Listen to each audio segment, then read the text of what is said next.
In a world of increasing mental health challenges, psychology and faith can both provide tools for healing and wellness. This is the idea behind Journey on My Mind. Each episode, our panel of pastors and therapists sit down together to share their experiences and insights on the modern world's mental health issues: depression, loneliness, aging, addiction, and so much more. Join us now as we explore what it means to thrive at the complex intersection of spirit and psychology. How bad our summers have been. How bad? We're ready anytime. What hiccups has this summer brought? Well, welcome to A Journey on My Mind. We are down one soul once again, but It is summer and these things do happen. That is true. And we've had an interesting summer, all of us. Sam's had house issues, and Thank God those Yep. Are settled for the moment. I mean, Right. You know, it's an old house, so there's probably more to Yeah. discover. But we had to it's replace a couple showers. something about though living in a house that's kind of in transition. That we've been having our master bathroom remodeled, and it's been like a month, and you're kind of like, okay, I'm done with this. Yeah, it just throws you out of your rhythm. Can totally. we just forget it? That's right. And move on. Yeah. Right. But it happens. And Dave, you've had some family issues along the way. Yeah, but it's not good. But I'll tell you. So was this like something bad happened that then you had to replace? So Yes. here's the short of it. All right. So I Yes. had to replace all the plumbing, all the pipes underneath my house, and the main line in. Right. So it was digging a ditch. Kept plugging. It kept. It was. The house was built in '42, so it was all the old metal pipes. So they were all, they just so much build up. So we had to blow out all that, put all new pipes in. And so when we did that, we were almost to the very end, and we were in our bathroom and learned that as they were putting we were putting the toilet back, that, oh, wait a minute, this whole subfloor is not solid. So we got under it and realized there's water damage, and it rotted out. So I had to replace half a bathroom, new shower floor and all that stuff. But I replaced it. You did it yourself? Wonderful Somebody else did. contractor, named Austin, who I love. He came in and totally helped me. Yeah. But it tapped out your Tapped out the rest of the home equity loan. Man. Yeah, that's right. Yep. Oh man. I used all of my HELOC. So not to one up. No, but one up it. I would love to hear it. I would love someone to. I would love to hear it. Not Dave. the one up yet, but Ellen has a coworker. Yeah. Lives in another state. Went out of the country for like 3 weeks. Yeah. Came back and water had been running the whole time for weeks in the house, gosh, like dude. down the stairs, Unbelievable. through the ceiling. I saw video of it, standing water in. Was it a burst pipe or something? Or I can't remember if it burst or if something. the faucet. Yeah, it was something like that. Wow, dude, and that it would was be- for weeks. Like it probably had been going for like 2 weeks. Unbelievable. And I'm like, I don't know what I Do you just tear it down and just start crawl over into- with that? Like, what do you I do? crawl into a hole or Yeah, me something. too. shop vac ain't I gonna know, help. and it'll never, no matter what they do, it'll never be right. Yeah. You know? You always have that weird. I had a car that was caught in a flash flood. Okay. Oh, In Charlotte, literally Nope. outside of my office. And my office was in a part of Charlotte that's kind of like Green Hills, kind of a, like you wouldn't expect a flash to flood come through there. And it was raining so hard that I waited for about 45 minutes before I went out. I opened the door. The entire parking lot is not only covered in water, but like has like rapids in it, like white cat, and there's like telephone pole going down, and there's all kinds. And my car's right in the middle of it. Yeah.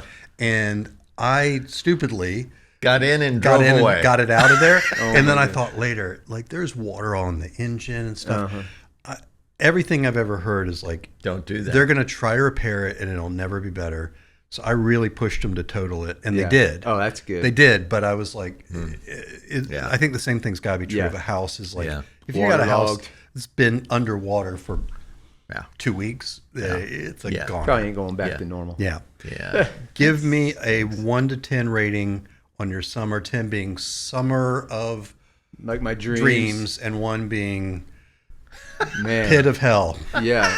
Well, we're definitely not at pit of hell. Like we've had a lot of fun too. So there's just been some things that have like the little burdens that kind of just stay there. That Yeah, just yeah. make it a little heavier. But we've had a really fun summer so far. Yeah, actually. So you'd give it a what? It's a mixed bag. I'll give it a 6 to 7. Oh, so 6.5. Yeah, we'll go 6.5. Yeah. Okay. Not bad. Yeah. Not bad. Yeah. Kevin, Uh, without any specifics. okay.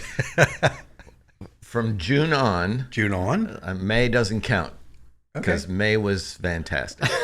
So May was like an 8, a 9. Yeah, Lori, maybe a 10. Lori and I went to Hawaii. That's Hawaii, true, yeah. Yeah. Fantastic. It was amazing. All that you would hope it would be. And then I would say I'd put a scale of June and the first 2 weeks of July as a 2. Okay. Not pits of hell, just the first outer gate. I've got my head peeking out of hell. Okay. Yeah, you're right. Yeah. All right. Here we go. I'm going to do a visual. Charts. Oh. 3.5. Like the judges. It's a 3.5. Okay. You're a 3.5. That's it. What's yours? 3.5. Okay. That's okay. That's I'm giving mine. Okay. Your summer's a 3.5. I thought you were averaging. I know. I did out. too. That's what I thought too. That was mine. Okay. My answer. Okay. Yeah. Well, So yours is kind of like, it's like when they have to throw out the Russian judges and then they whatever Yeah. diving Yeah, or yeah, figure Olympic skating. scoring. The low one and the high one Yeah, over we'll, there. we'll throw out the 9 and we'll throw out the Yeah. 1. But Yeah. yours is Yeah. a 4, 3. What did you say? I said a 2. A 2 overall, like a cumulative. Well, 2. in the last Or 2 average weeks. 2. No, I'm saying the average, like the average. Yeah, I would say the last 7 weeks have been about a 2. He's sticking with it, Dave. He ain't budging. I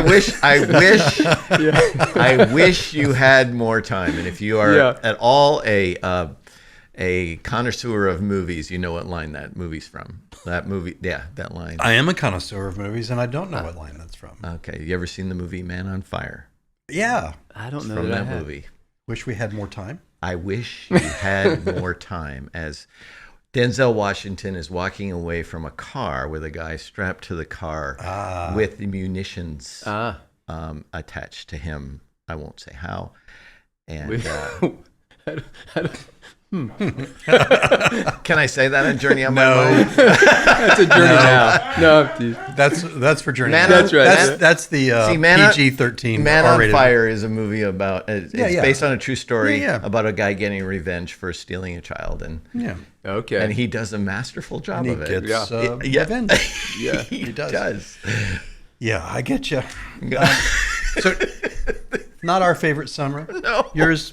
I'm enjoying it. Yeah. You know. Are you able to borrow from Hawaii? Oh, for sure. A little bit That's and what. go That's like- why he's here today. Just come, Yeah. like bring it up a little bit. Yeah. All right. Yeah. That's in May though. That was May. And then June. Yeesh. Yeesh. Yep. Do you Still guys too. have? I know we got to get in our topic, but do you have a particularly fun summer memory? From it could be from childhood or adulthood. Does anything come up? Fun. Or good or notable? Like this is a Yeah. When I think of my childhood, you mean? childhood or adulthood. It could be just like one of the favorite things with the kids was we would always take them to Myrtle Beach, and I have fond memories the redneck Riviera. of taking Are we allowed my- to say that? Yeah. Oh yeah. of taking my kids to Myrtle Beach. South Carolina. Every summer we go to the same place, and we would it was magical. That's awesome. Mine was similar. We went to Hilton Head like that. For 10 years straight, we went to Hilton Head. Yeah. Super fun. With another family. Yep. That's awesome. We usually do we'll hit a couple amusement parks or something. Yeah. You know, Kings Island or one of those. That was what we did. Are you a growing roller up. coaster guy? Yeah. I've always been, but the older I get, the more I'm like, whoa, I don't know if I can do What is that. the deal with that? I don't know. But I used to love roller coasters, and now it's like, whoa. dude, I got on a swing set the other day and was swinging, and I'm like, whoa, am I out of balance here? Like, it wrecked me. I'm like, what is happening? I'm serious. If you ever want a reminder that you're getting old, Motion sickness. Go ride a roller- get on a roller coaster. Yeah. My grandkids. I'm going to. Why are you taking that motions? Why are you taking Dramamine, Sam? Oh, I'm going to the park with my kids. That's right. Yeah. There we go. All right. So we're doing a part B. We Yeah. had a little bit of a break. Yeah. for all kinds of reasons, might be tied to 3.5. Yeah, there you go. Yeah, potentially. Maybe. Or 2. Or 2. Yeah. Potentially. Yeah. Uh-huh. But but we are going to try and just have a little further conversation here around the idea of AI and how it has quickly and rapidly kind of found its way into culture. Yeah. It feels like it happened like in a hurry. I know it's been around, like, you talk to Alexa and whatnot, but this is... But where it's come to. Yeah, it's a whole new level. And I know we mentioned briefly, like, the last time that it figured out that, they're going to shut me down. I got to figure out how to change my programming so that doesn't happen, which is really frightening. Yeah.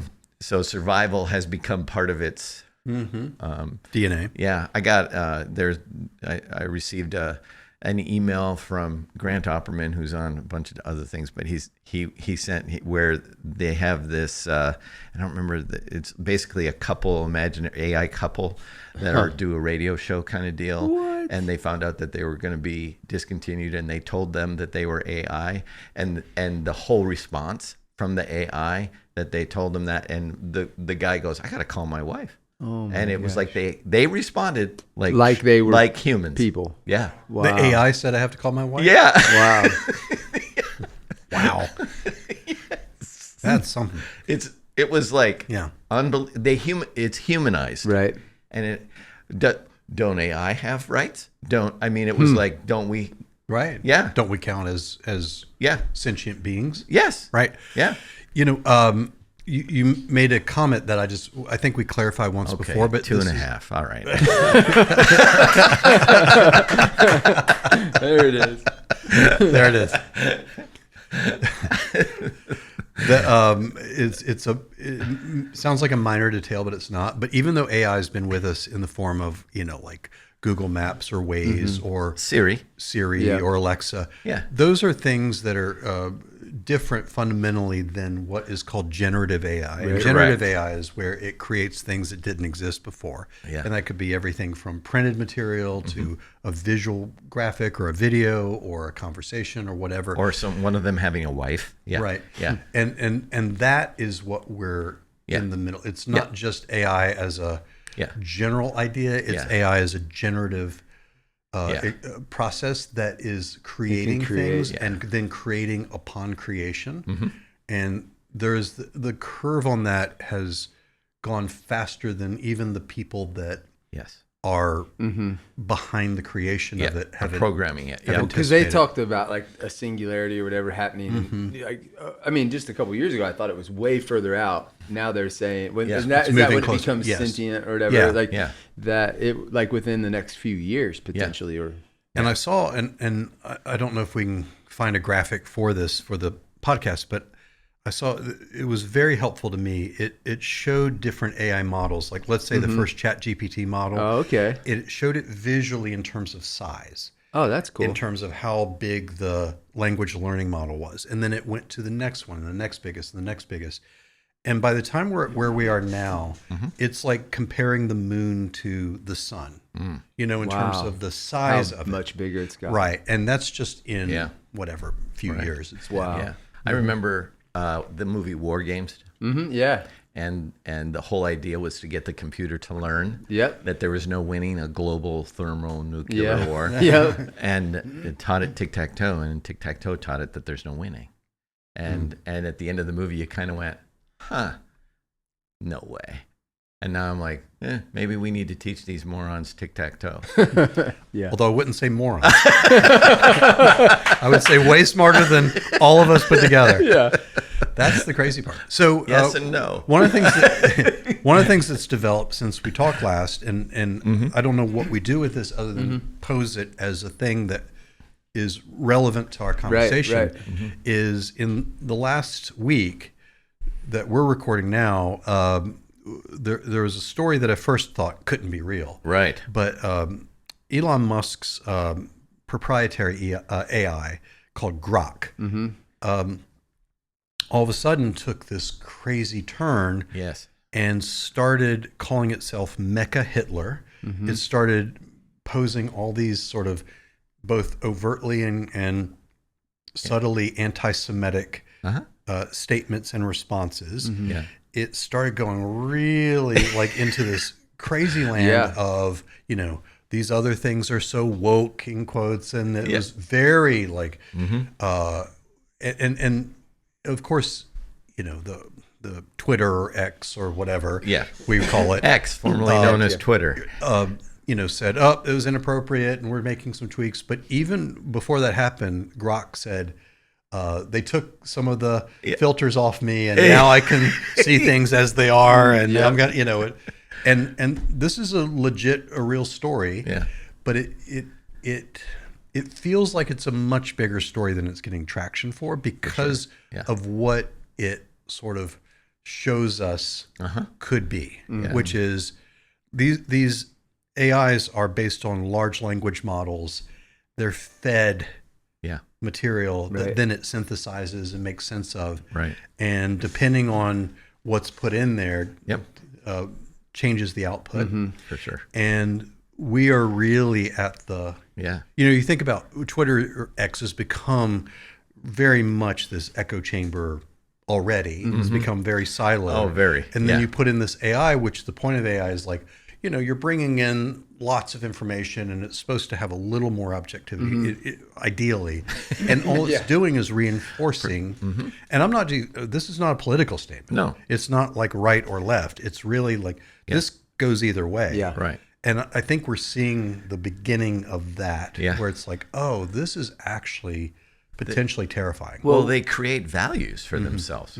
That's what you're with that's Grok, what you're seeing. though. I'm a little ignorant about like that particular. Is that only fed through X, or does it get its information from B? It's got, from every So it's mining all of it. Yeah. Yeah. But it, how it's set up in terms of algorithms, instructions, and so on, is increasingly tweaked. Okay. And so, the idea that we can have anything that's completely bias free, is not realistic. But what we're seeing is you develop this model that then you set it up in a way that supports a political bias or a agenda or whatever. Right. And man, the next level of where that takes us in a bad way, it's just going to magnify the very things that we're struggling with as a culture in terms of division, in terms of, the people being convinced that they're right because they're in their little silo. And again, this is not a right or left thing. It's a both. It's all of it. Yeah. In my view. Well, it's also when you create, and we do this as humans, so it wouldn't be at all shocking that we do it with AI. Yeah. We want people to affirm what we already think is true.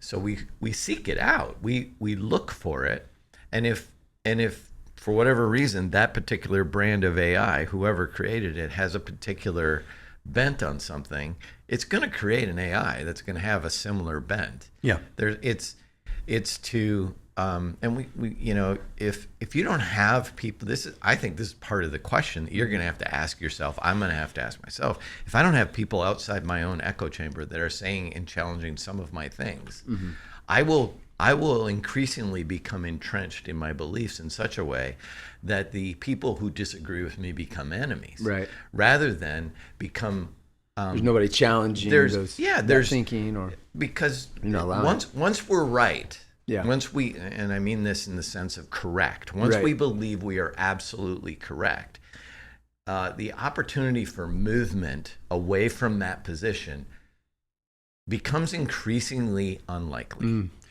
And there is a concept we've talked about here called collective narcissism.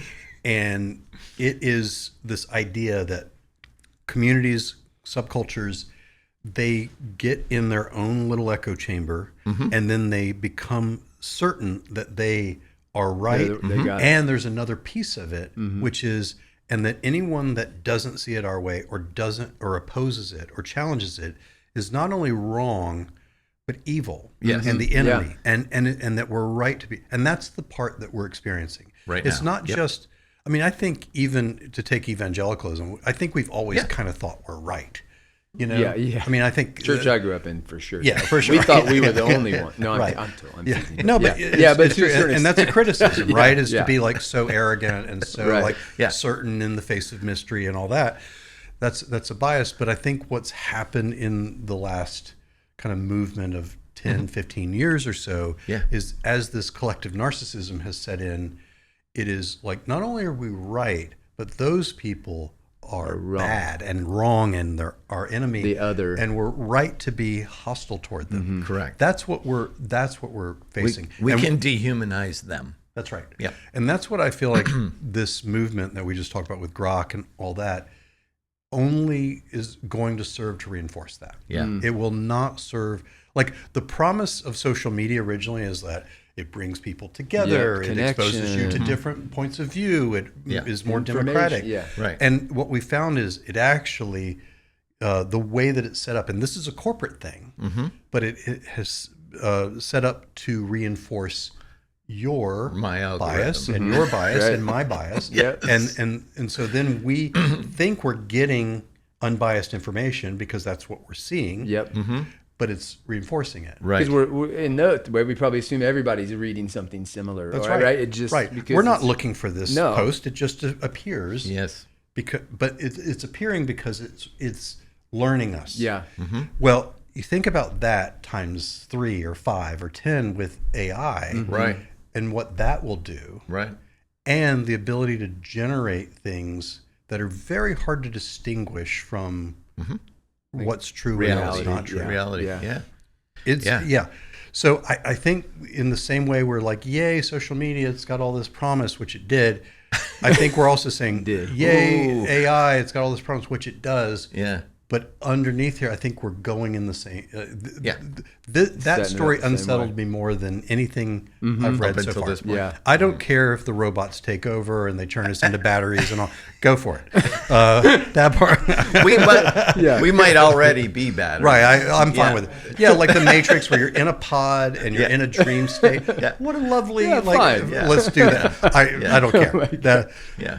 but Yeah. but this is unsettling, Yeah, it is and I'm unsettling. not anti. I mean, I am actually in favor of these things as good tools. But I think what's happening is we're saying, hey, we can use this to help us write and do graphics and lay out things and research things. And all that's true. And all the while, there's this larger cultural thing that's happening that may only do what's been done to our culture worse. Yeah. Well, I think when we use it as a tool, right? I've seen a lot of cool ways that AI has been really beneficial and helpful. I mean, to what you're saying. Yeah. But For sure. I use it on a daily basis. Yeah. I do. yeah, great tool. But when we create it to be, like, I don't know. It feels like the way it's leaning is like this thing's going to be over us in some way. You know, like it not a tool anymore, but the tool becomes the Right. That's that's probably what Terminator and all that stuff. And I'm sort of joking about that, and I'm sort of okay with it being over us. I'm not really, but so that part, I that's a different thing, and people can have different, kind of. The thing that I'm reacting to also is not only is it something that I think will potentially be over us, it's that it's doing a thing to us. Right. Yes. Yeah. That is the way, bad. The way that Right. influences us. Yeah. Right. And this is not unlike the history of man in many ways, that in ways we are creators, just like God is. We find ways to make our lives easier. We build cars and we build houses that are air conditioned and have indoor plumbing. We do the things to make our lives better. Yeah. We create. It's part of our deal. Yeah. And oftentimes, and they come to own us. I've known countless people who are owned by their car payment, owned by their house payment, owned by any number of things that were meant to be good and to be helpful. And it's interesting because we naturally in our faith want to say that, we worship God, but oftentimes we worship what we create. They created. And It's been going on from the beginning. We Right. create little statues. We create things that, Yeah, the golden statue. and this is, I think I put it in that category of, this is another human creation that we will end up finding ourselves serving. Just like, And worshiping. And it. worship That's in the a way. key. That's what I mean by Right. the ruling. Like, Yeah, is that that's worship a of really- not the tool, like what we're talking about, but yeah, the worship of that. That thing becomes, the created becomes what we worship in that way. Yeah. And that's the, I think the alarming, ongoing dilemma of the human condition, because then what we worship, in essence, usually draws us away from the true God. I would say always draws us away from true God, but also causes division. And that's what you're talking about today, is that is a faith problem. Yeah. It is a human problem. It is, when Jesus left, he said, to be unified. I pray for your unity. In his last prayer was, I pray that you guys would love one another and be unified. And that's turned out great. We didn't listen very well. well, Yeah. And that's not a Jesus problem. No, that's yeah, us that's problem. right. That's right. The problem actually is that when people hear the word unity, they actually hear the word uniform. We have to be the same. Exactly. And unity doesn't mean that. Yeah, unity isn't carbon copy. Right. We don't have to agree on everything to be unified. That's right. And the grand experiment of the United States was supposed to be that.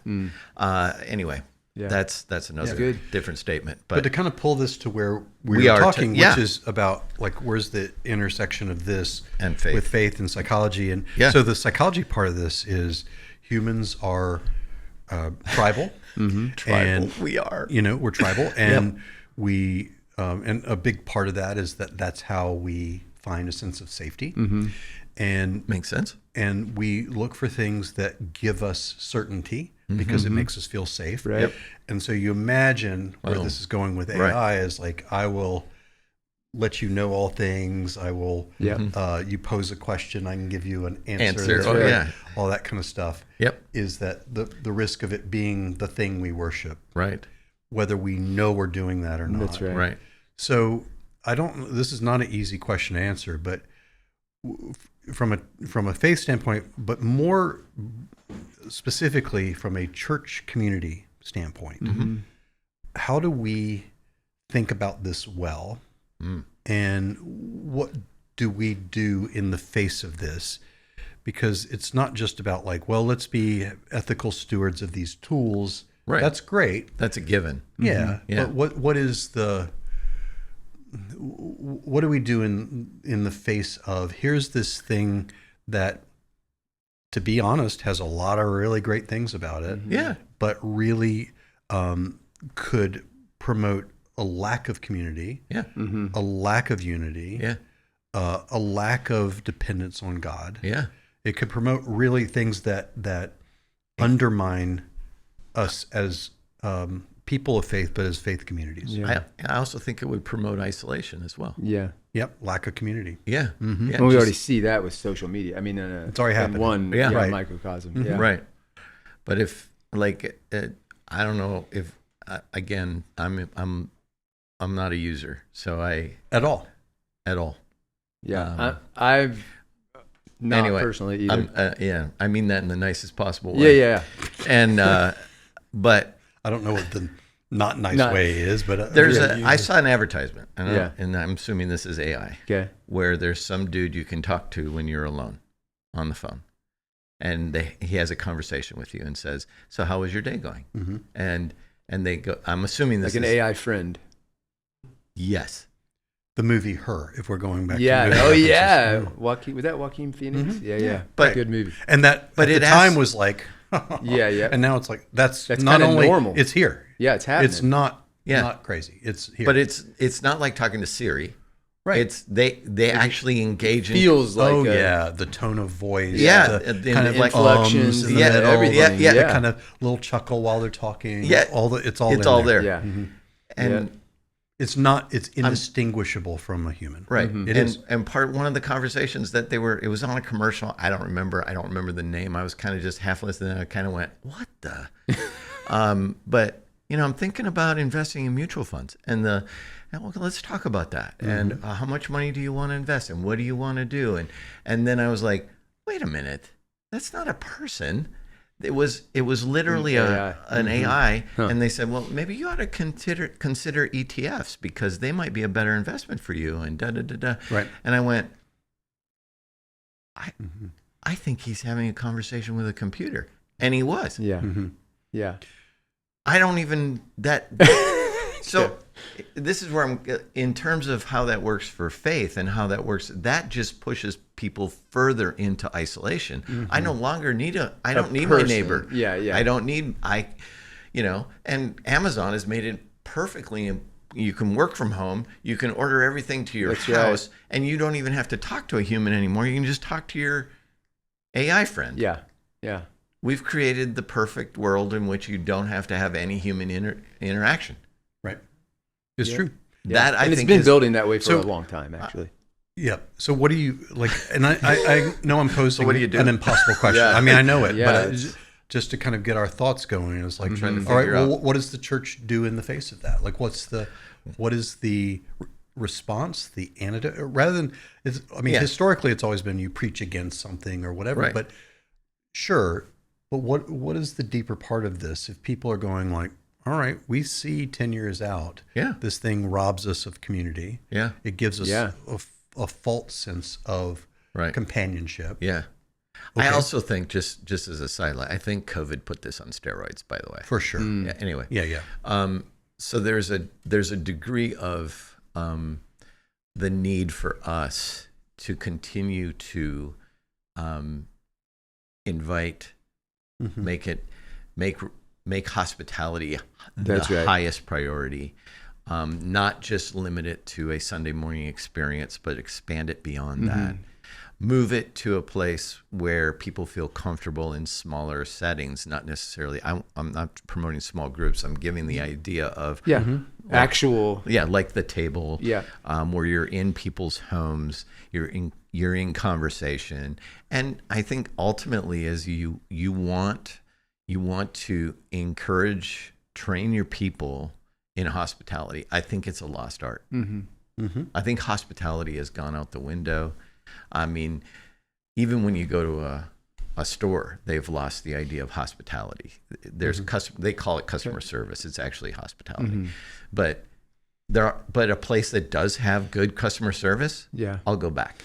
Well, I agree. That's exactly what I'm thinking, is like the way it impacts like the individual, like the relationships and the or isolation and I think that rather than battling against necessarily, I think it's encouraging more of those real connections, those real because again, it's that weird thing. It's like a car can or whatever can be a great thing, but it can also be injurious, right? Depending on who's operating it. And so that old idea with it's not.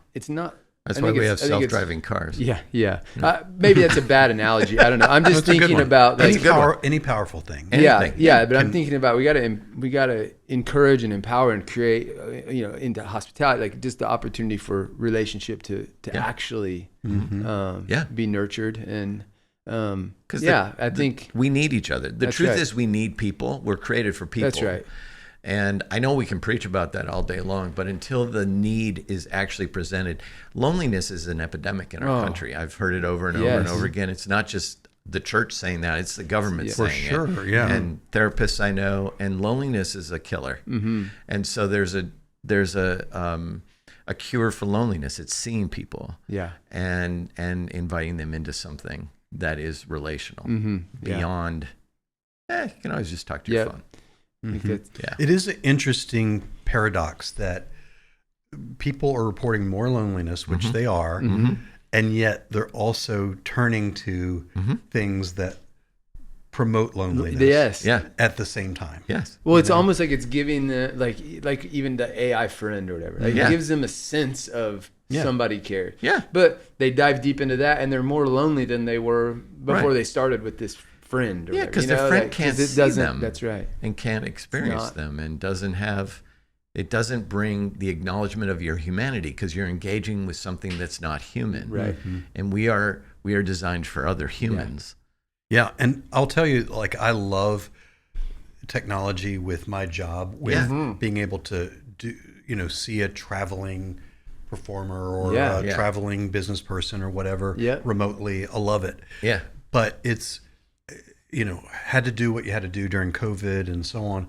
And a lot of my work is still on Zoom. Like teletherapy, Zoom, but it is qualitatively different. Now that we're kind of out of that time, I'm like, if I had to choose, I'd have every session in person. Yes. And I can't, better thinkers than me have kind of been able to put their finger on it a little better, but something about being embodied with another person is different in a way that you can't fully know unless you have it. Yeah.